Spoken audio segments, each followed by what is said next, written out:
Jessi Weinstein is leading the class today, and she came to me and said, I have this idea for a class. What do you think?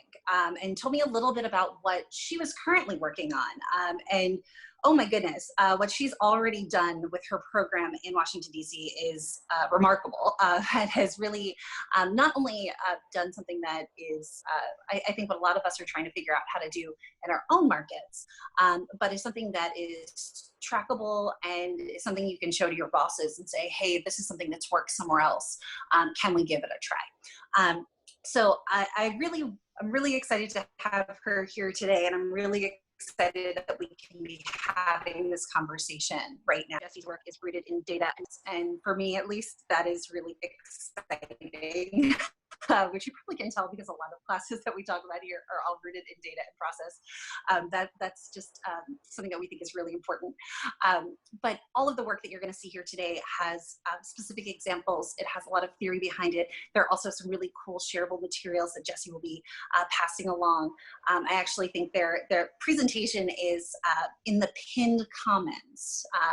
In just a moment, if they're not there already. I know that Brittany and Nick are popping those in there in just a moment. But before we get into the class and before I officially introduce Jessi, I have a little housekeeping to do. If you have not yet liked the Portland Cocktail Week page or followed it, this is a really good time to do that. Recommend you do it so you know when really great content like this video with Jessi is coming out. We announce all of the videos over the weekend so you know what to plan for the week. We also have all kinds of other really great programming coming out. We'd love to have you join us. So if you can, go over and like and follow the page. Also, today's class is benefiting HERD, which is a nonprofit. All of the classes for Portland Cocktail Week, as we mentioned a couple of times, benefit one of the charities that we selected as our beneficiaries for this program. This particular class, Jessi selected HERD to be the charity this week. HERD was founded by Joel Rivas, who is a fantastic member of our community. He's going to be talking to us on the 29th. Sorry, I had to double check that date to make sure I was right. A little bit more about how to get involved with HERD and all the really great work they're doing. If you want to find out more today, you can go to iheardyou.org. That is also in the comments, but more about what they're up to. Okay, so now I get to introduce you to Jessi, which is the best part of my whole day. Positions in the industry. I'm sure a lot of you have met Jessi, all the amazing work that she's done. She's been a corporate beverage director. She has been a spirits portfolio ambassador. She has been a consultant, and now she is, I want to get bar concepts and magic making for Michelin-starred Middle Eastern restaurant. This woman can do it all. But what makes Jessi so good at all of these jobs is kind of why she's doing this presentation today, right? She is a natural leader. And she's also a really great communicator. And you're going to see as we go through the presentations, Jessi leads us through the communications really at the heart of a lot of, you can have all these great processes, but communication is kind of at the heart of a lot of this. So you're going to see all of that as she gets going. She's also really brave to get up here and tell us all what she's doing and share the work that she's done. And this is also a really big act of generosity. So I appreciate you, Jessi, and I thank you for doing this. So without further ado, thank you so much, Jessi. Take it away.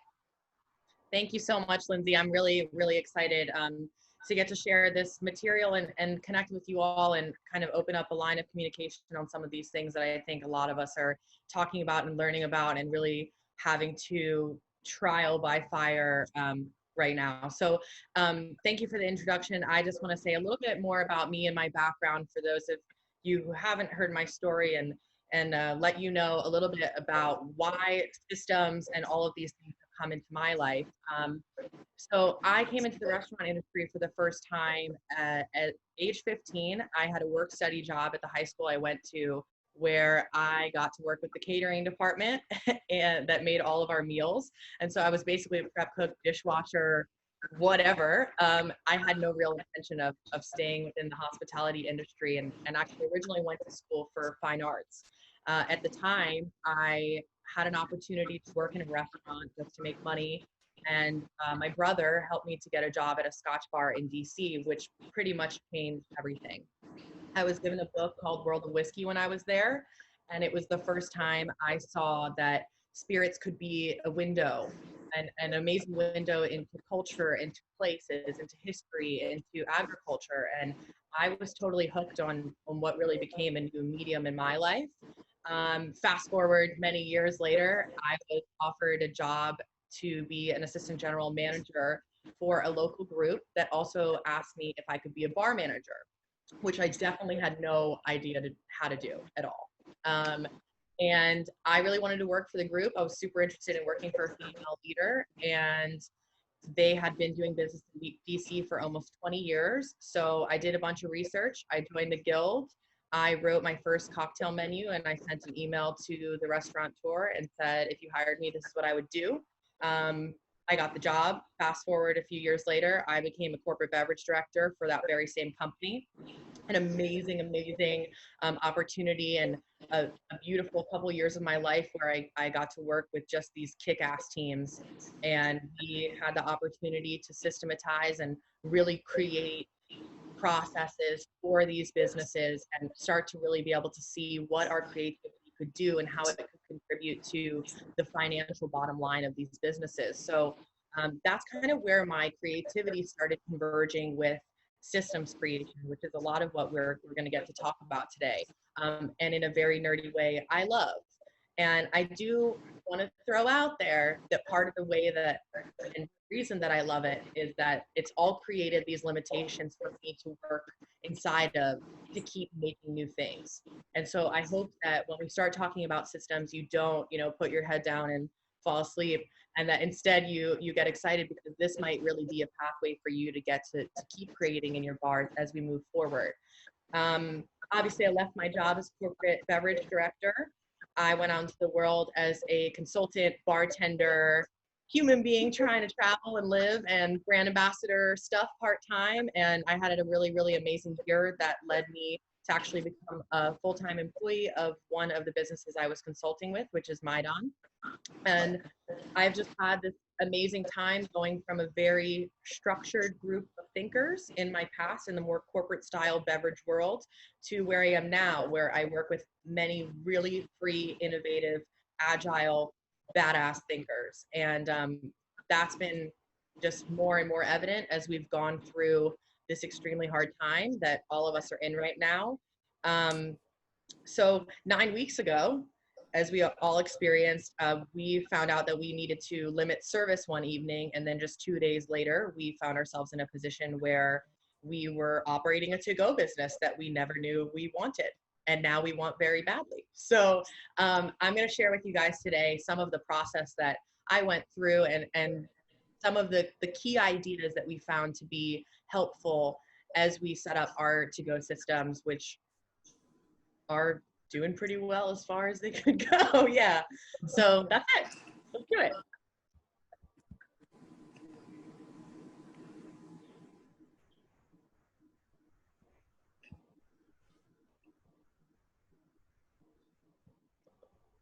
All right.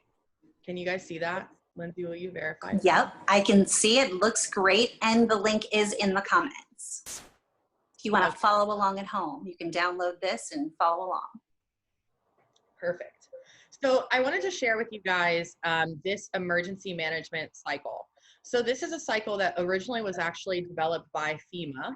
And what they've done is basically build out this cycle so that at any time there is a natural disaster, another style of emergency, they follow the steps that they've already prepared for each part of this cycle.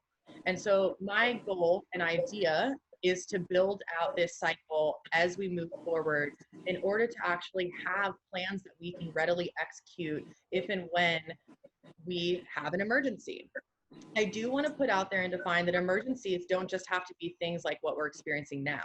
For example, if your bar is in lots of financial trouble, if you have very limited cash flow, we can say that that's an emergency. So the skills that we're learning now are not only applicable to COVID times, they're also applicable to lots of other times. And a lot of how I learned these systems and how this information has come together is based on working with properties who have struggled financially and helping them to turn things around. So we'll see that a lot of this actually is applicable outside of now. Oh, okay. So we're going to start off with response. Okay. So just to confirm, response is what we're doing just to get our doors open. It's not about all of the things that we need to prepare to move forward. This is just the very beginning after emergencies have occurred. Sorry, I think I skipped this slide by accident. I'm going to go back. I just want to confirm with you guys a few things.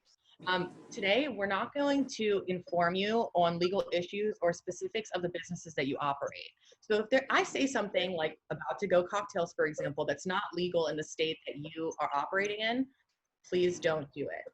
This is not going to outline every single system or tool that needs to be adjusted in order to operate in to-go times.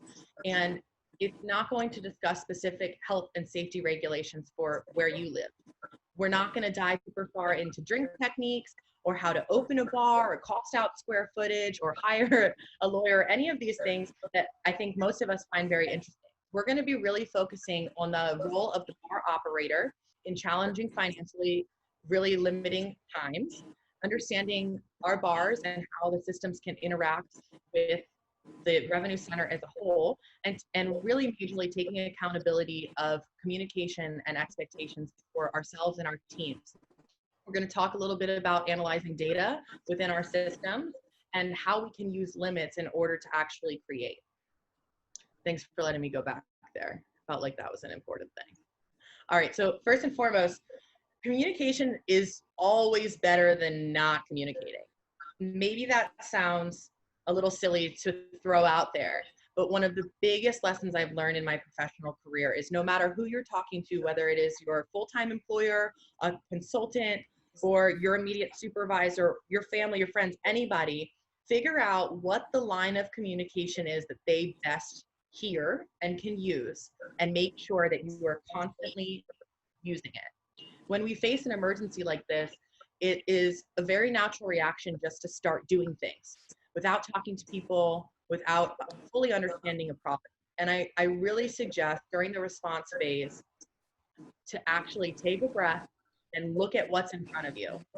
Talk to the people that you're working beside, figure out what they know, and then of course, start to figure out what your role is in the company as it stands. I know for us, having no time to kind of mitigate and make a plan and just having to open the doors, some things became our jobs that weren't our jobs before.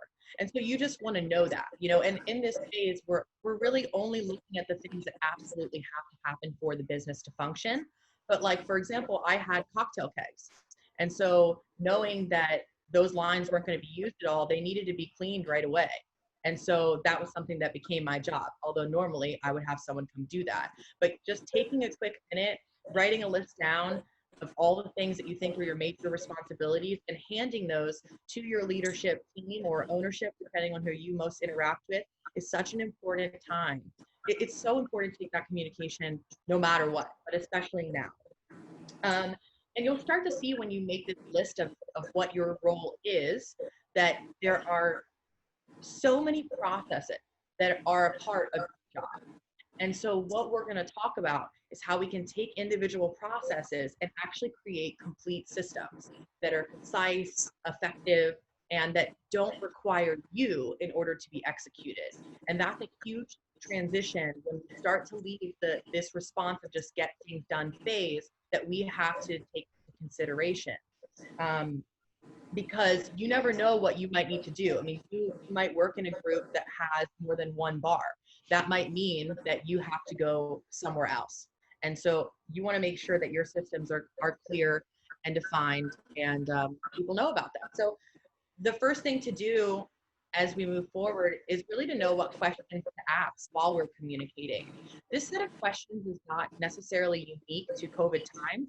This is the same set of questions when I start to work with a new group as a consultant. If I'm doing structural work with them or financial work with them, these are the questions that essentially I need the answers to. And these are things that you won't necessarily get exact answers to, but a general idea of these topics is all you really need to move forward, right? What are the immediate needs of the business? Are we opening tonight? If we're opening tonight, how does beverage fit in? Do you see cocktails? Do you see beer? Do you want to just know what I see and what I can execute? Have that conversation. Is there a cost of goods sold, right? At this point, in the immediate opening, you probably don't have a ton of information on the financial goals of the business at this time, right? The financial goals really become stay open. But in your mind, you can kind of start ruminating over your inventory and what you have around and what you possibly can do. A big thing to understand is what the cash flow of a business looks like. And that's not usually something that a restaurateur is going to tell you an exact number on. But what you're really trying to suss out is, are there resources for me right now? If you need to purchase product, bottles, labels, if there are things you need right now, is there money? Is there a credit card? Can you place orders? Super important information. As well as labor, taking a peek and having a conversation with management about how many people they foresee being in the restaurant or bar for prep and actual service is essential. Even though we're in this response phase where we're just getting things done and kind of meeting exactly what we need to make happen for service, probably for a couple of days. I mean, that's certainly how it was for us. In the back of your mind, you're still thinking, when we get to the next phase, when we can take a day off and breathe and make a plan, what information do I need to collect? So collecting information on labor and what that might look like is super important. Not just how many people, but also what their skill level is going to be, right? Are you going to have line cooks who might be helping you? That's totally cool. You might have to do things very differently if you have a line cook than if you have your lead bartender, who might have a vast amount more spirit knowledge, right? And that can really bleed into things like your inventory sheet. If you're not listing your inventory sheet by the actual name, brand, spirit type on a bottle, and then you try and hand something to a line cook, they may have no idea what some of those items are. And they also tend to. So the last thing is really to find out if there are any specific goals or attributes of the brand that ownership feels are an absolute must carry over into this new version of business. I'll give you an example of that. So for us, everything that we do is about storytelling, connecting people, connecting Middle Eastern ingredients, spaces, and poetry and culture to individuals and sharing this space and time. So when we started this, I automatically was like, I'm going to bring that idea home. And so I was hand labeling bottles and writing Rumi quotes with literally the name of the cocktail, sell by date, instructions, and a handwritten Rumi quote. All of this handwritten on every single cocktail bottle. And because I really wanted to carry the brand through. And in the response phase, that was the best I could do, because I didn't have labels. And even if I did, someone would have had to format and print them, right? So I tried to create a solution to continue to carry the ethos of my brand into this response phase. Really wish that like one of my coworkers or just myself had looked at me and said, what are you doing right now? This is insane of you. But it was important. You know, it was important to me that we didn't get lost in the wash, and that people who came to see us during this time still got to see us, you know, because we didn't rebrand. We are still made on. So just finding out if there's anything like that, you know, from ownership, I think is really, really important. So this is kind of the overview of response. Put an immediate solution in place. Open the doors, make that revenue, keep as many people working as you can. Catch a baseline understanding of what resources are available to you, and then we have to start shrinking our inventory. This is my recommendation anytime there's any sort of financial trouble, is look at the money that you're holding on to. Obviously, the bottle on the shelf is not decreasing in value for your business. But if you have to go use some of that cash flow in order to obtain new inventory, and all of this other product is going to sit, it's clearly an issue. But it's not like you necessarily have a plan for this. So this is, again, like in the response phase, the way that I interacted with my inventory was I essentially divided into three: my bottom tier, my mid tier, and my top tier. After having a discussion with my bosses, I let them know that my plan was to first burn the bottom tier And then the middle tier through cocktails that would be constantly evolving through our first week. And in our first week, it was kind of magical in the way that I could get rid of a lot of stuff that maybe I didn't even want to reopen with. So that was just like, I felt really good about that. But it's really important to try and use what you have. It's also a pretty cool mind game as cocktail creators to look at your entire bar and say, how would I batch this out into 10 different cocktails that could interact during this time? So there is a spark of creative in this really challenging, weird thing that you have to do. And to be honest, in times where I've helped bars out who were struggling with their finances and their inventory, this is exactly what you do. So this is a real life skill that's outside of this period of time, right?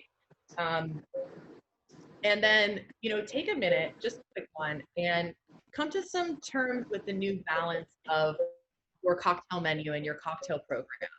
I think obviously we always want to put guest needs first and what guests truly enjoy, but usually we throw in a little something that's for us, right? The cocktail nerds or the weird people who are like, I want a savory bitter drink. And we always kind of have that one move that might be a little bit more personal. Really take a peek right now and decide what of those things are the most necessary. Starting small and expanding is absolutely my recommendation for approaching both the response and the next phase that we're going to go into. So, just keeping in mind the needs of the guest and that everything has changed. And we'll talk a little bit more about the menu in this section, which is the recovery section. So recovery is really when we're kind of trying to restore to what we're going to call the new normal, right? We aren't necessarily trying to go back to what we were before, but we are trying to kind of set our best feet forward into something new. I do want to say that I think it's worth mentioning, don't feel discouraged about going back to a place that might be not quite as developed as your bar program was. You have to remember that when we create, oftentimes we create for people who think like us. And guests at home are experiencing the same things we are. They want to have something great to eat and something great to drink, and just focus on that. You'll have time to do more as long as you get your systems going and you really get things in order on a financial level, right? So when it comes to building systems so that we can actually recover from these things, it's really important to make sure that your systems always have a who, what, where, when, why, and how. So if you don't have all those things, then your system isn't complete yet, and you need to keep really working on it. When we talk about building systems, what we're talking about is really assessing how a group of processes impacts a business as a whole. And I'm going to share with you some specific systems shortly as well. But successful systems, look, my animation actually worked. I didn't know it would do that. They are effective, right? So do they do what they're supposed to do? And also, can they do it without you? They're efficient. So always making sure that there is not wasted time or money built into your system. Some of those things you can see just by looking at your system, maybe even sharing it with someone for feedback. And some of them, you really need to go through the full system a few times before you can recognize where some of the gaps are, right? And that brings us really to closing the loop. And this, for me, is one of the most absolutely important parts of building system and building your job and your role, is making sure that there are places for feedback, analysis, and reporting. Again, you'll see an example of that when we start to look at a system after this. So feedback, make sure that you're getting feedback of the system that you're using itself and also feedback from it. And you'll see some examples of that shortly. So this particular system is my system now for inventory as well as cocktail production. This is actually based on something that I learned in Baltimore in 2016 at Cocktail Week from Alex Day and Devin Tarpey. So in their class, one of their classes, they talked about their wireframe technique for creating a cocktail menu. And that has really informed quite a bit of my system building past then. So had like, thank you, appreciate that. But what I basically built was a menu builder that's based off that. If you're not familiar with the wireframe technique, it's basically like this idea that for any concept, you have a set of archetype style cocktails that you know that you need, right? Like, let's say you're a beach bar and you're like, well, we always need something that's sour and has tequila, right? Like we need a margarita-ish thing, right? We need a vodka soda-ish thing. And having that kind of outline is really helpful when you have to build a menu from scratch, especially when you have to do it relatively quickly. Now, there is another layer to that that's really important is that, yes, we don't have a lot of data at this point about what people in quarantine at different seasons want to drink, right? But we do have some information based on our past sales about what people who come into our space typically like drinking. So this is a really great point in time for you to run a product mix, to look at the spirits that people enjoy, to look at the cocktails that are most sold. And some of this information is probably intrinsic to you and you kind of know, but really looking at it so that you can make honest decisions. You know, we started out with 5 cocktails on the menu and that was it. 5 tight, clean, delicious cocktails people will love. And we decided on those cocktails very much so based on what our product mix looked like at the very beginning. And then as you go, you make adjustments based on the data that you see and what people want. You know, when you create your menu, also make sure that you're using size and format to your advantage. So that's a really big discussion that really, I think you have to look at each concept individually to decide what you want to do. Lots of different people are doing lots of different things. I know people are doing cocktail kits, people are doing pre-diluted kits, people are doing large format, small format, shots, flights, all kinds of stuff is happening where we live. And it's very cool to see. But make sure whatever decisions you make fit in again with that labor and with all these other components that are going on. You know, are you executing all of this because you have a different capacity as the leader in your bar than, again, it could be a line cook who's never stepped behind a bar that has to do these things. So really keeping, I think, that in mind is important, and really building something that is small and efficient. So that way you can start to create space for doing some new and cool things and actually getting to dream up some stuff and really write the narrative of the space that you are representing.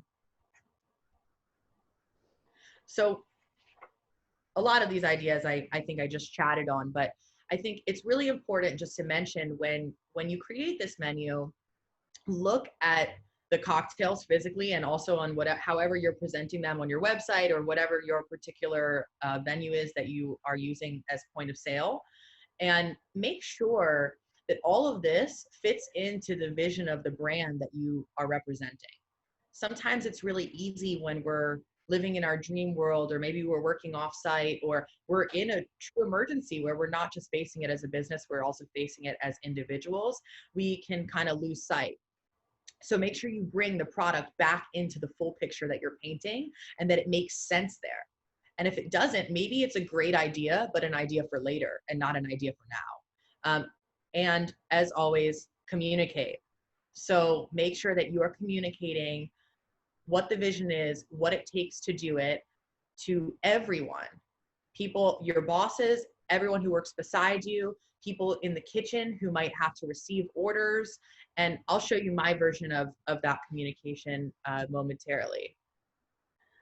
So when it comes to decisions on formats, I did just want to say that it's really important to find out what the kitchen is doing if you have a kitchen in your space. So in DC, in order to sell liquor to go, you also have to sell food.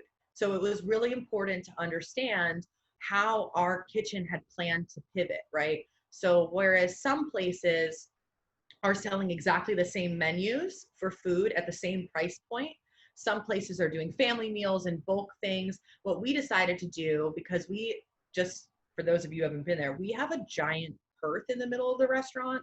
We cook everything on open flame, and the whole concept of our food is to have small plates lots of different ones at the same time and share things and try flavors, and trying to translate that idea to go is really challenging, right? So understanding that our chef had decided to pivot by actually doing more like large formats and bundles of things, it helped to dictate to me the even more important idea of having large format cocktails, right? Because I already knew that the stage that was being set by the food was to have this like glorious table full of things that lots of people are sharing. So cocktails being in large format really fit into that for me.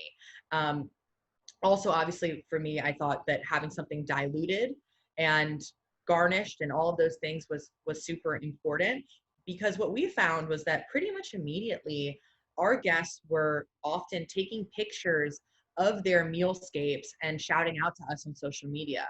And it was actually, it's been one of the weird, beautiful things that's happened during this, is seeing people take these things into their home and share them with each other. Like, I never thought that I would enjoy seeing that or want to see that. We never even did to-go food for ever before this. So, but it's been beautiful. And then seeing people drink our cocktails in their house, it's like, it kind of makes me emotional. It was very cool.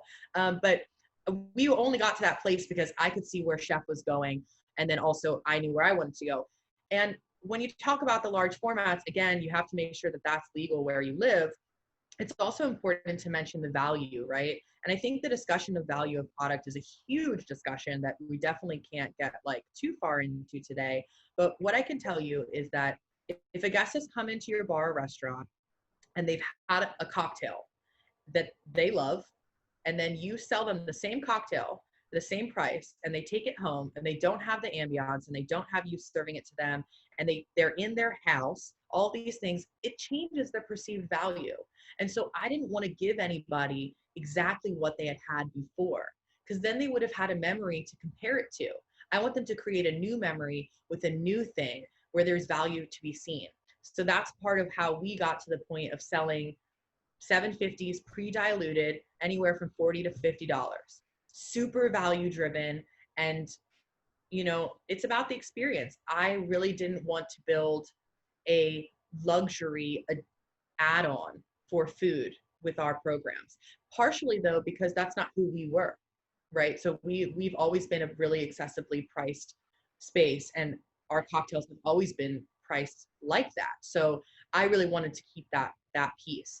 But everyone's brand is different. So you have to look, if you're marketing your cocktails based on luxury, large format and diluted may really not be the place for you. You know, not everyone wants a $90 bottle of martini for their freezer. I do want that though. So if you want to send that to me, I'm definitely down.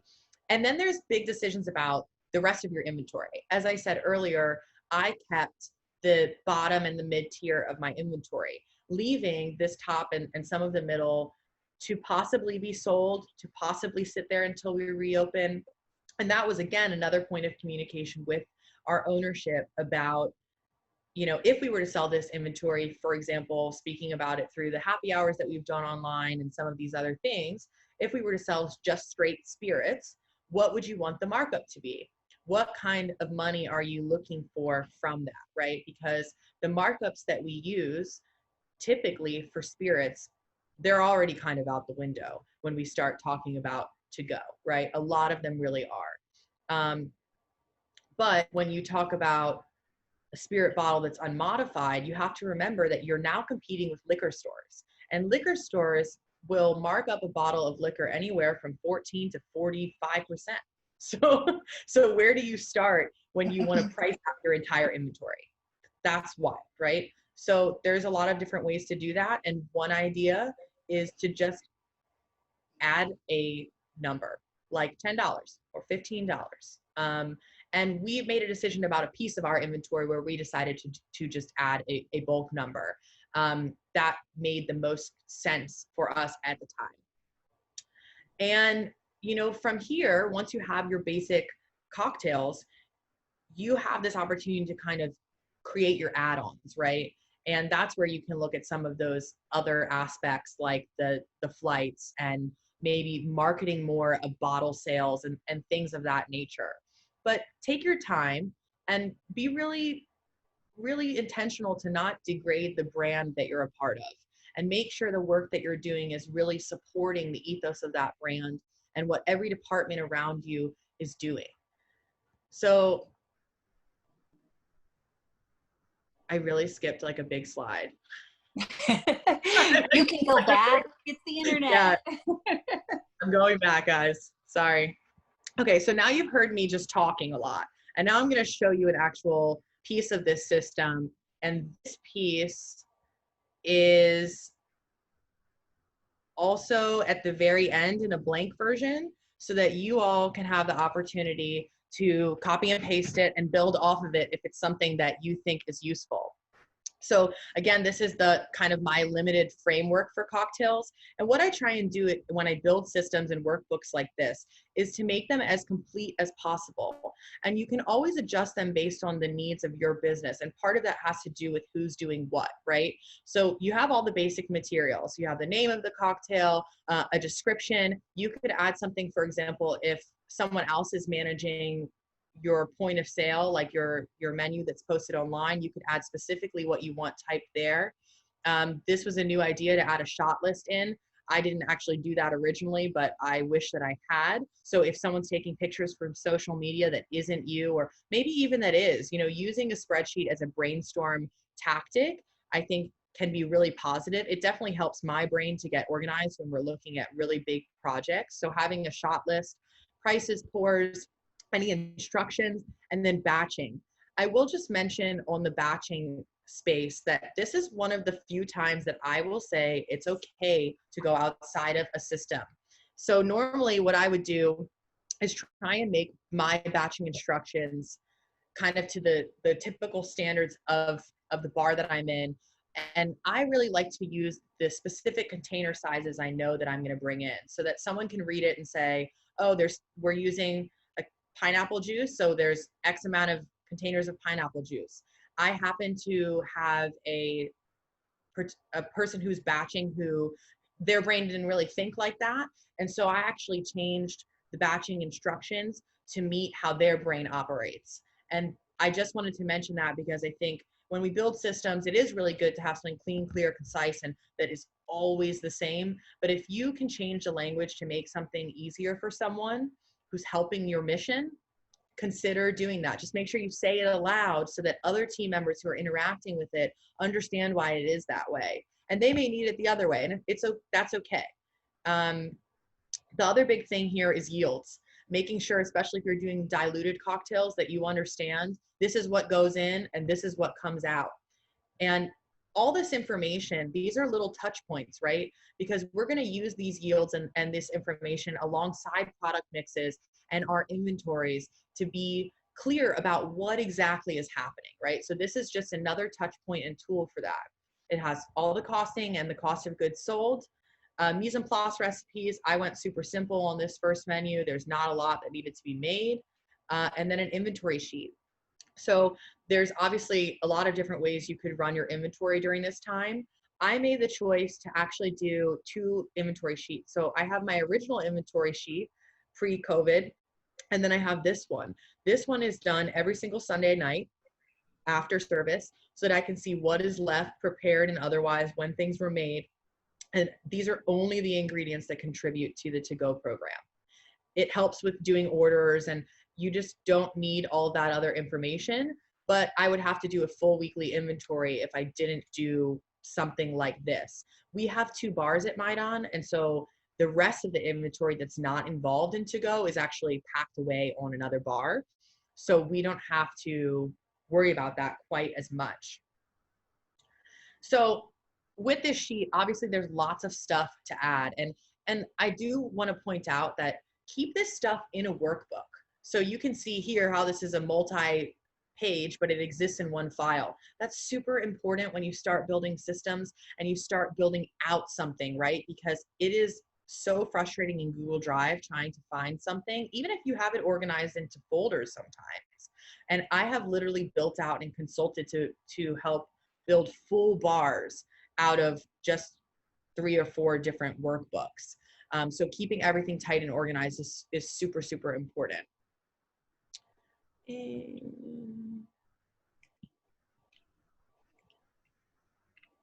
And then it comes down to your physical bar itself. So there's a lot of stuff about how your bars are probably set up right now that doesn't really make sense for batching and to-go service.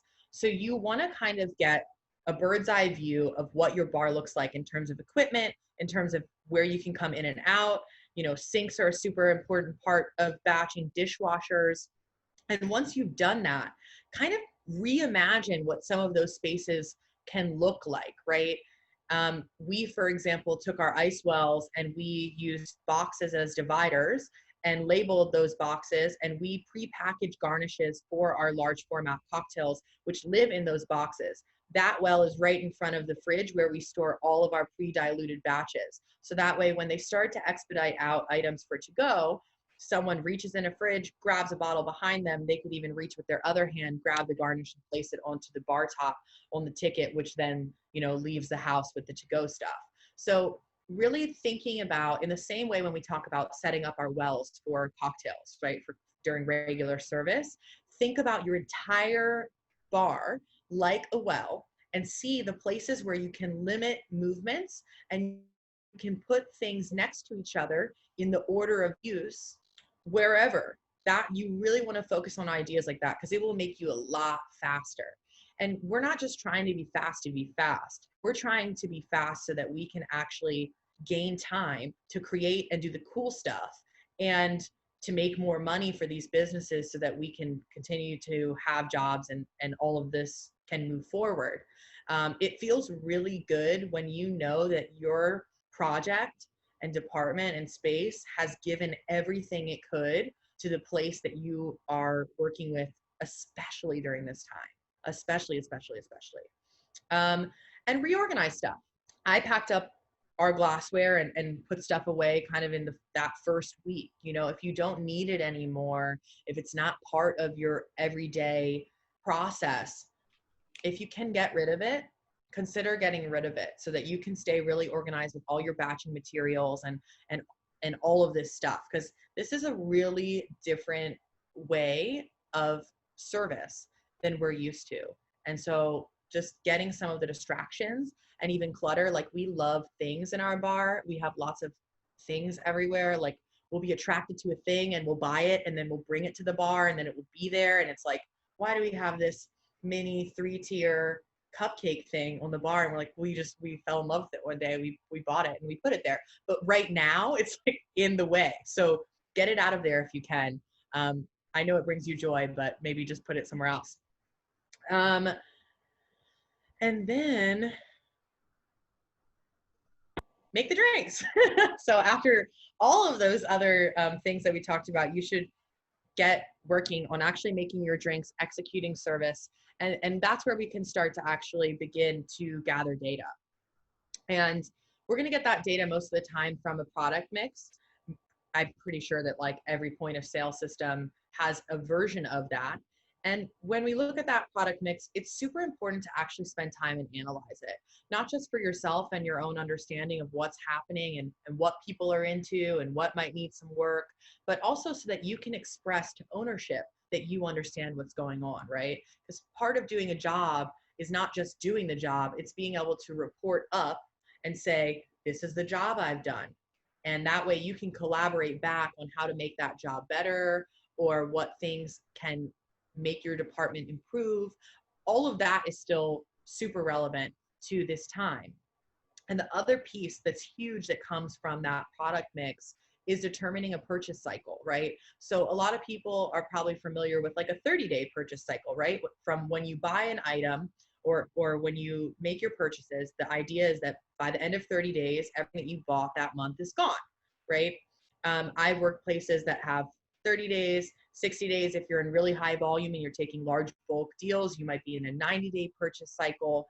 And we need to redetermine what the purchase cycle looks like for COVID times or for any time where there's a decrease in business, because we're probably not buying as much product, right? So if we're deciding, for example, to take if you have bulk deals where you live, a 3-case drop that gets us a free case, we need to understand how long it takes us to get rid of that, because otherwise it might not be worth tying up a couple $100 in that purchase. But those decisions are decisions that I like to have with my direct supervisor, right? I will go, this is my recommendation. This is why I believe that. What do you think? You always want to talk to the people who are cutting the checks, or as close to them as you can get. So that way, one, you covered your back, right? You like, that's just a real thing. And that's a real thing all the time, that you're making decisions that ownership and leaders around you condone, right? And also you want to hear their opinions. They might know more about specifically what's going on with cash flow and these other things in the business than you know. They probably do. So determining the purchase cycle is super, super important. And then finally, you need to make sure that you have some sort of logging structure so that you can report and also look back at some of the decisions that you've made and see if they were successful or not, and how they might need to be adjusted. So I don't know how I accidentally animated some stuff on this, but there was that. So this is an example. Yeah, I know I did it. I wish I did know how to do it in real life. But so this is a copy paste of an email that I sent last month. I send these emails every single week. This process of weekly reporting is something that I started doing when I was on a corporate beverage team, because it allowed me to report what I was working on, what the successes were, what resources that I needed to move forward. And so when I started consulting for bars, I actually started using the same exact model, right? To communicate with whomever was cutting the check, right? This is what's going on. This is where we're at. This is the future plan. And that level of awareness, it's so good for you as an operator to really hone in where you're at and own that. But it's so good for them too, because they really see the value of your work and they see how it fits into the picture in a different way when you can express your ability to control that. So when you're running these reports, I always like to include something about sales, right? So this includes the count that I sold that week, as well as the actual number that was brought in revenue wise. We cut checks for some orders where I work. So I just like to point out if I need a check, because I'm not necessarily going to be there to sign said check and receive the order. We were really lucky to pair up with a local distillery to help source glass bottles, since that's what we're serving in. And so I let them know if they're bottles and when they're coming. And then there is a hyperlink, that's what those blue lines mean, that leads to my weekly order guide. There's an empty one of these at the end of this presentation if you guys would like to use it as well. And so what that is just a simple workbook where every week I copy and paste and I start a new sheet, and it lists by vendor what's coming in, when it's coming in, who to contact if you need to contact someone there. And what that means, if I'm not there to receive and someone else is there to receive, and green chartreuse comes instead of yellow, they know not to accept that bottle. They also know to call me and say, hey, if you really needed that green chartreuse, it's not here. And I need to know that so that I can adjust, so that the person who comes in next looking for that bottle knows that actually we don't have green chartreuse, and we're going to either pivot and do another cocktail, or we're going to adjust in these various ways. So having your order guide in these reporting, I think, is really great.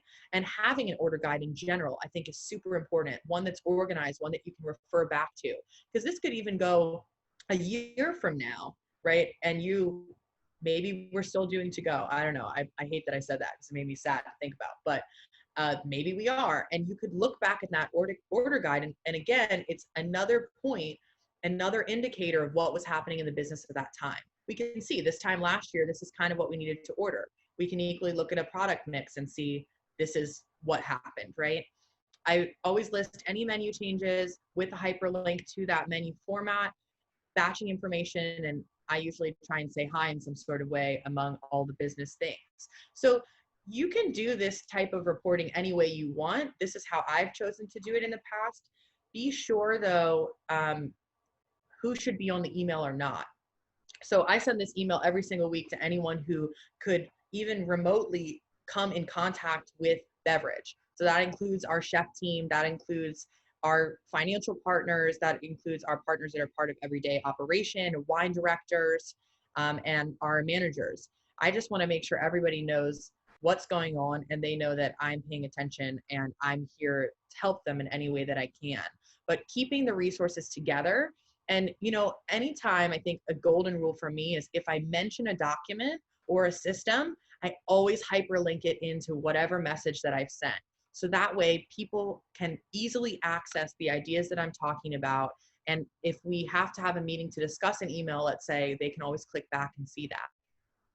So at this point, you should probably take like a really big, beautiful breath. So should I. I've been talking for a really long time. This is a shitload of work, and it's hard. And it's hard for a lot of different reasons, including that like you are emotionally going through this thing. And I think it's just super important to like sit back and look. All the things that we just talked about, it's a lot. It's a lot to reimagine something you're currently doing in a way that you probably haven't seen before. So give yourself some love and take that breath. You completed a full cycle of this system at this point, which is awesome. And I think that really leads us to my favorite part, which is actually getting to create. So once you have this system and it's been in play for a period of time and you're confident about kind of what revenue looks like, it's probably time to create a little bit more and make something outside of just this kind of basic thing that you have made. So just a little bit of advice on that from me is reach out directly. So when you get started on some of these creative projects that are outside of just baseline cocktails, reach out to people directly that you've seen do things that you're interested in, or that have executed ideas in their bars in the past that make sense to you now. I think that we sometimes get really scared to reach out to people and ask them about it. But the truth is, like, most of my career and most of the mentorship that I've actually had has been people that I have called and said, I don't know how to do this. I heard you're pretty good at it. Would you talk to me about it? Or can I shoot you an email with an idea? And then maybe if you have 5 minutes, you'll send me something back.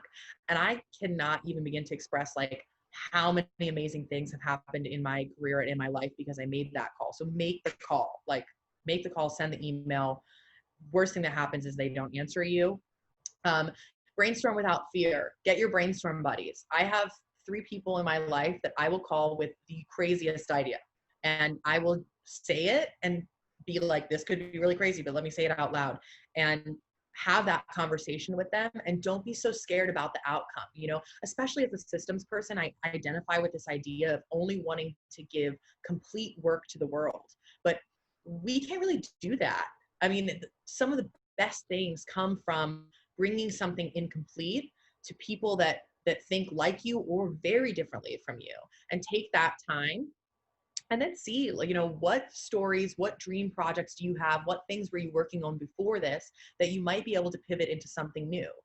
Right before this, we were about to release a really cool nighttime high tea situation where I work. Obviously, everything changed. But the dream of tea is living on because we're finding a way to actually recalibrate that for to go. And that's something hopefully I'll get to share with you all relatively soon. And the last thing I really want to share with you is when you start idea creation and when you're building your systems, check yourself continuously and ask yourself, am I thinking of me as me now, post-COVID, understanding how people are living their lives and what the style of service is going to look like? Or am I thinking like I was thinking before? Because it's super easy to kind of come up with ideas from the spaces we were operating in before that don't translate as well now. So I like to have a check-in with myself when I'm imagining something. And sometimes that doesn't mean what you want is not possible. Sometimes it means that something incredibly cool that wouldn't have been possible in a world that we lived in before actually is now. So it's super important, I think, to take that moment and think about that.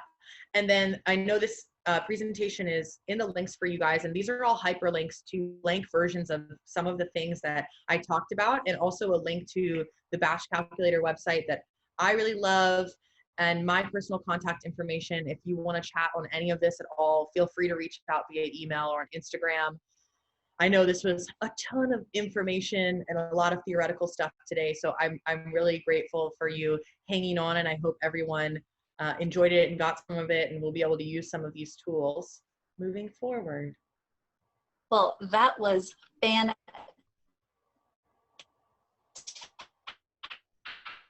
Fantastic, Jessi. Thank you so much for all of this information and for all developing all of these materials. So thank you for all of that. I have a couple of questions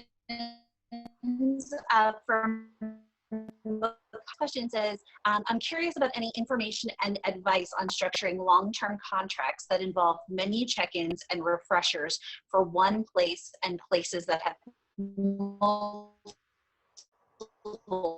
concepts that your consulting work touches. Wait, sorry, you broke up a little bit during that. I just want to make sure I understand the question. Oh, I'm sorry. No. My connection's being a real stinker today. So basically the question is about structuring contracts that involve many check-ins and basically structuring consulting deals, how you do it, and how your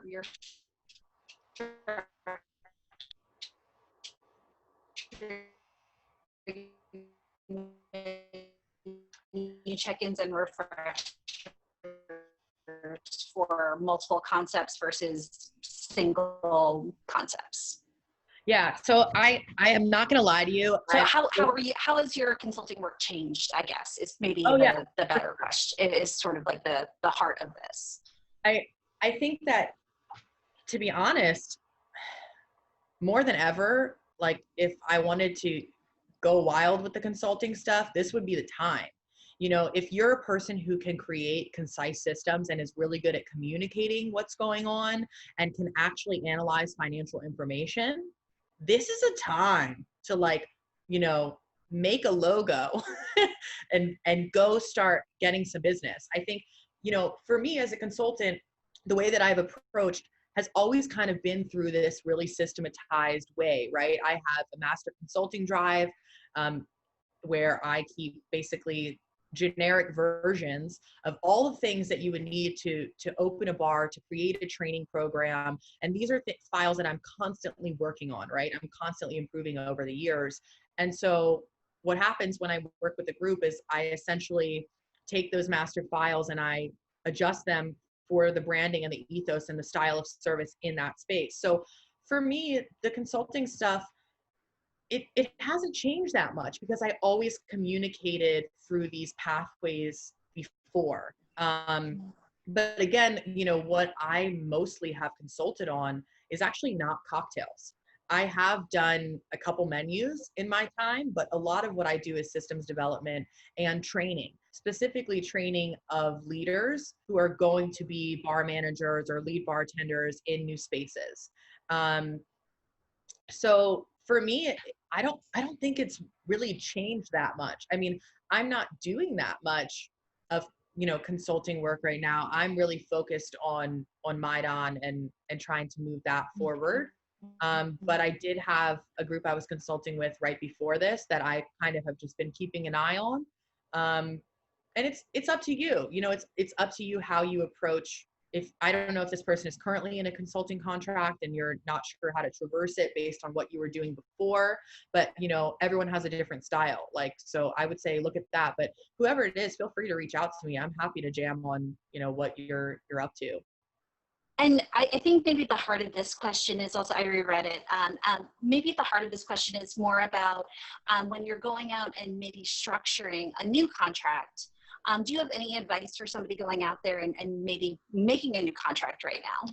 Yeah, I mean, I would say first and foremost, make sure that the timeline on the contract is viable, right? So like for me, I really try and only do contracts that have at least a 90-day period associated with them, because I want to make sure that whomever I'm working with understands that I'm fully invested in that business and that business's success, and that we have a period of time. And I usually kind of split things up into sections because obviously that's how my brain works. But, you know, you have that initial period of time. Maybe it's 30 days. 30 days is the teaching period where everything there is kind of like, here is this thing. Let's see how this integrates into your current ideas and systems and the leadership who's going to be here every day. Then there's a 30-day period where you're like, okay, well now you guys do it and I'm going to watch, right? Because this is a thing, and this is obviously other conversation too, but what I see a lot of consultants do, and when I first started, what I also did was go in and you're like, oh, this is the problem. Well, I'll just do this. This is the solution. But then the problem is you go away and then the problem happens again. right? And not only does the problem happen, and now we have another problem because your client feels like they wasted their time with you because the problem hasn't been fixed. So I try and really make sure that the time period of my contract is enough to have an initial teaching period, a period where they are doing the work, but I'm heavily involved and really watching and providing feedback. And then a period of time after that where they're actually acting pretty much completely on their own. And essentially what the client's paying for is for me to be available. If something happens, you don't know what to do. And I have found that to be really helpful, is making sure like just that time period, right? And have a really good understanding of what success is like.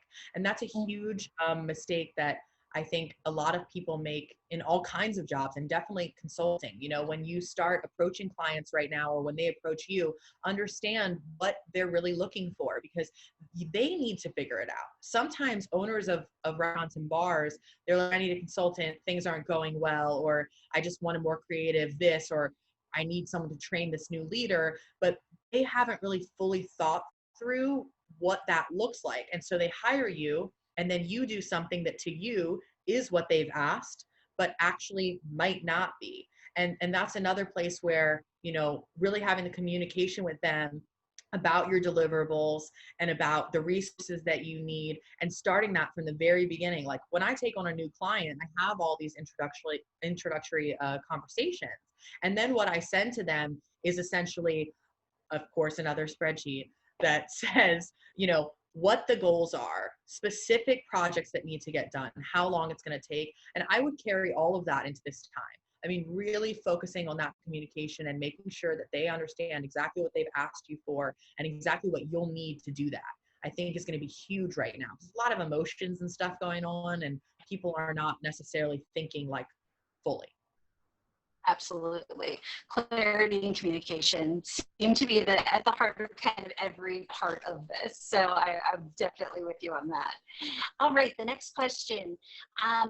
Would love your insight on how to balance this new experience at home you are creating, which is critical to maintaining your guest base and ideally grow it to some degree, but also entice them to return once you're open. There's a little positive hollering in there too about how great you are. But basically they're asking, how are you balancing the new thing that you're building with also getting people to come back once the restaurant is reopened? So I think that a major part is, one, making sure that the initial product that you're delivering is different than the product that you were delivering before, right? So what we're trying to do is pivot and make the guests see a new side of us, right? This is a new side of us. This is just another piece of who we are. So make sure you're telling the same narrative, but maybe a different piece of it, you know? And that's kind of as you build and grow, that's where this can start to get really cool, right? Is that you can start telling different parts of your story, and they don't have to be linear. And so again, every brand is different. You've got to look at where you started and what you were doing. But I think you want to kind of be you, but what side of you have people not seen? Maybe this is a cool time to throw that out there, you know, even as a little experiment once you get the initial stuff done. But, you know, I think for us, for food and drinks, we definitely automatically were like, we can't just serve the same stuff. And there were things that automatically were removed from the menu because we were like, this isn't, you know, again, we have a giant fire in the middle of the restaurant.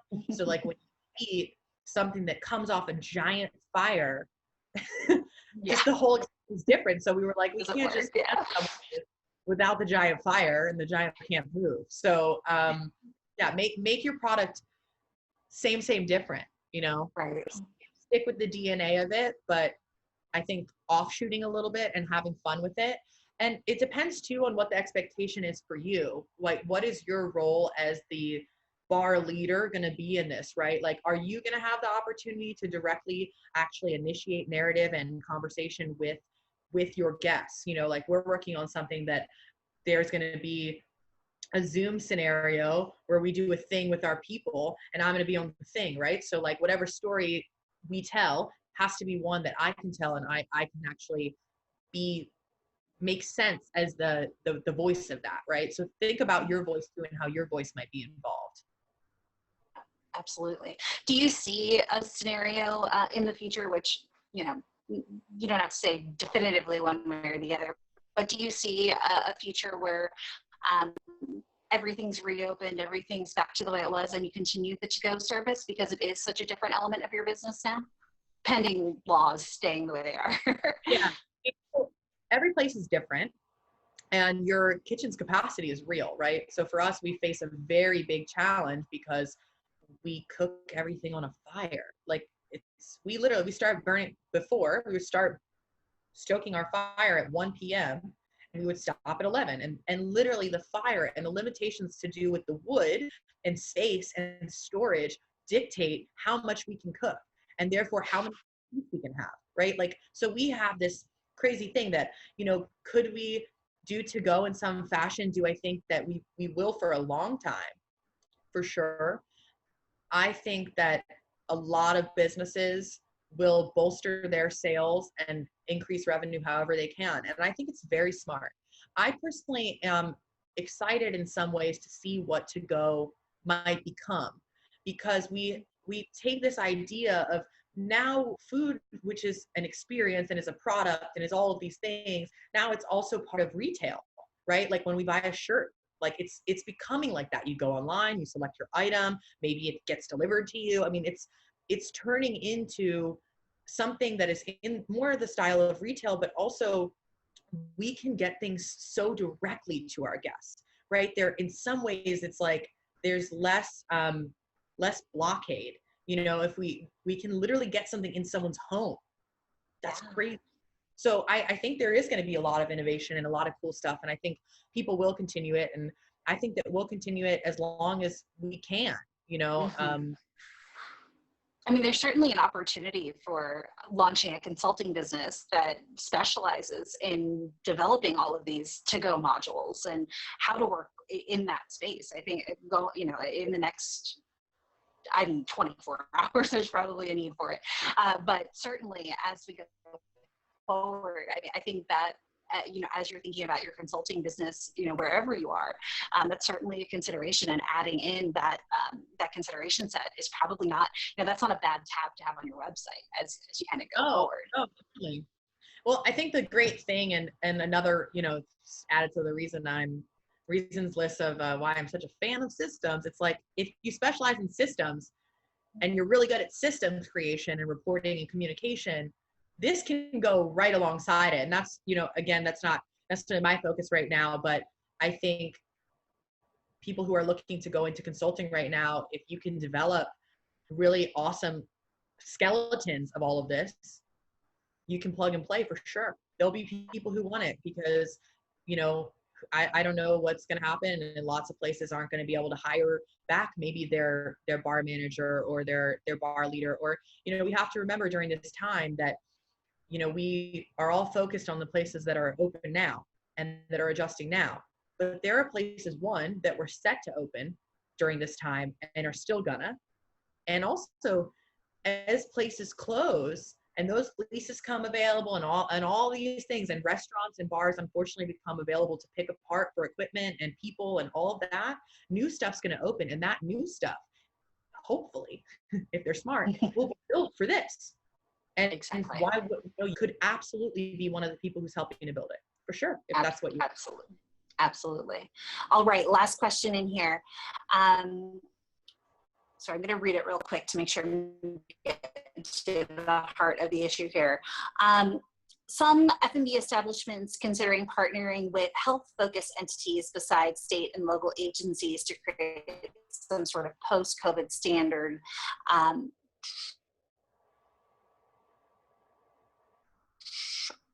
Sorry, there are many words.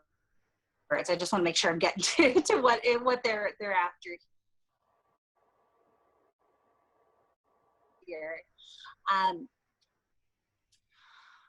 Are you, or do you know of any F&B establishments that are working with either state or government entities or health-focused entities on getting maybe some better COVID initiatives together, or wellness practices together, or are you just kind of doing this on your own? Are you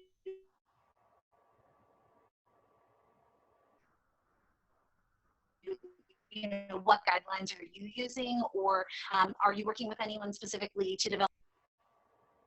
I guess the question, so the question I think is trying to get at, are you working with any specific standards as you're doing your work in this to-go space? Or are you working with any agencies to develop any of these standards? Or are you just kind of making it up? What standards are you using? Standards for what? Like, I would guess that you're using like CDC guidelines, like health and yeah, safety. yeah, sure. Yeah, for all the health stuff, we're using CDC things. Awesome. And for like the future of all of that, we're just gathering information. We're listening to everyone. We're looking at states that have been open. We're looking a lot at Atlanta. We're looking at some of the places in the middle country that didn't ever really go as far into this as us. We're not taking any action on any of that, obviously, but we're, I think, just trying to understand what everybody else is doing right and maybe not so right. But there's not a lot. I mean, the crazy thing about where we're at right now is that there isn't really anything out there. Like when I started looking through and doing some of this research and trying to kind of put together, this and just more of this conversation, it led me, to the emergency management model from FEMA, but we don't have anything like that built. We just weren't prepared for that in any way. We've never seen this happen in ever. So yeah, in our I think from a more like top level view, I think there have been a few, very high level conversations happening, but with, it seems like maybe the CEO of McDonald's gets invited to go to that, and a few other very large chain folks get invited to that, and the rest of us are sort of left out of the conversation. And I think they're sort of setting standards and making those choices, and then the rest of us either can choose to adhere to those or listen to the CDC, which seem to be the two choices currently. So I think, to answer the question, I think there are some folks who are working on those sorts of things.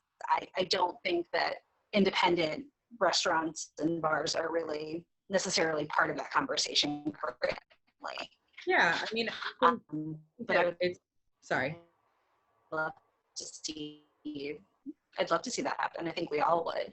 We're all just sort of listening and waiting and trying to figure out what works best. I think I may have frozen up on you. I'm sorry. Go ahead, Jessi. I was going to say, I think we'll start to see more and more, right? Like we have to remember, like 9 weeks for, it feels like a lifetime in some ways, but a lot of restaurateurs, especially independent restaurateurs, just been working their asses off every single day to just figure out anything, and so in terms of involvement in like larger scale decisions and stuff like that, I think somewhere down the line, I hope that the independent restaurant world converges with all of that, but I don't know. It's like, it is a huge fight, I think, to own business, period. And especially a business like this in this time is, it's pretty wild.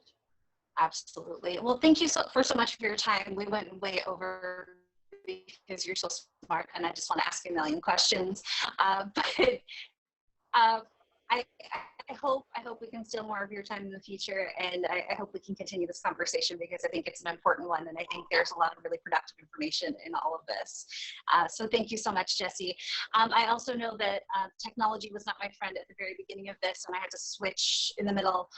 So at the very beginning, I said 2 things to y'all. One is, if you have not yet liked the page, the Portland Cocktail Week page, please go ahead and do that right now. It will give you an update and tell you when awesome things like Jessi talking to you is going to happen. So you're going to want to do that. The other thing that I mentioned is that today's seminar benefited our friends at Herd. If you are looking for a little bit of complimentary free health, mental health services, iheardyou.org is for our friends in the hospitality industry. So please go check out their website. They're fantastic. All right, I think I covered up on all the big stuff. Thanks again, Jessi. Really appreciate you. And we will talk to you soon. Thanks, everyone.